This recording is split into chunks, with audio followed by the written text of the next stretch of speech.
కుటుంబంపై వస్తున్న విమర్శలకి క్లారిటీ ఇచ్చారు మాజీ స్పీకర్ తమ్మినేని సీతారాం. తాను ఎప్పుడూ కూడా చట్టవిరుద్ధమైన పనుల్ని ప్రోత్సహించలేదు అంటున్నారు ఆయన. భూమి కొనుగోలులో ఎలాంటి అక్రమాలు చేయలేదన్నారు. లీగల్ గా అన్ని పరిశీలించిన తరువాతే ల్యాండ్ రిజిస్ట్రేషన్ చేయించుకున్నామంటున్నారు తమ్మినేని. ఈ వ్యవహారంలో తాము కూడా బాధితులమే అంటున్నారు. భూ వివాదం తెలిసాక సివిల్ కోర్టుని ఆశ్రయించినట్లు ప్రకటించారు ఆయన. సివిల్ కేసు నడుస్తూ ఉండగానే క్రిమినల్ కేసుని నమోదు చేశారన్నారు తమ్మినేని. తమ వాదనల్ని కోర్టుకు వినిపిస్తామంటున్నారు తమ్మినేని సీతారాం. దర్యాప్తుకు పూర్తిగా సహకరిస్తామన్నారు. వివాదంలో ఉన్న స్థలాన్ని కొనుగోలు చేసే సమయంలో మేము ఎలాంటి అక్రమ మార్గాన్ని అనుసరించలేదు.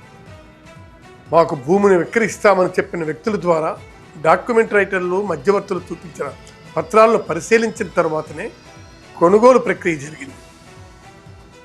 రిజిస్ట్రేషన్ సమయంలో సంబంధించిన పత్రాలన్నీ సబ్ రిజిస్ట్రార్ కార్యాలయంలో సమర్పించబడ్డాయి.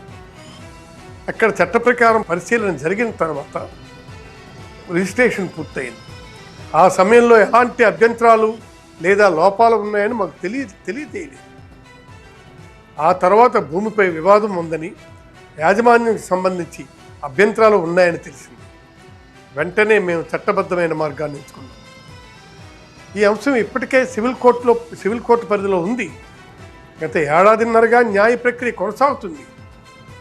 మేము న్యాయ వ్యవస్థను ఆశ్రయించాం. చట్టంపై పూర్తి విశ్వాసంతో ముందుకు వెళ్తున్నాం. ఇక్కడ నేను ఒక విషయం చెప్పాలనుకున్నాను.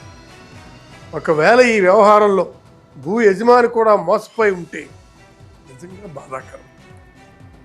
అదే సమయంలో మేము కూడా చట్టబద్ధమైన ప్రక్రియ ద్వారా డబ్బు చెల్లించి కొనుగోలు చేసిన వ్యక్తులు.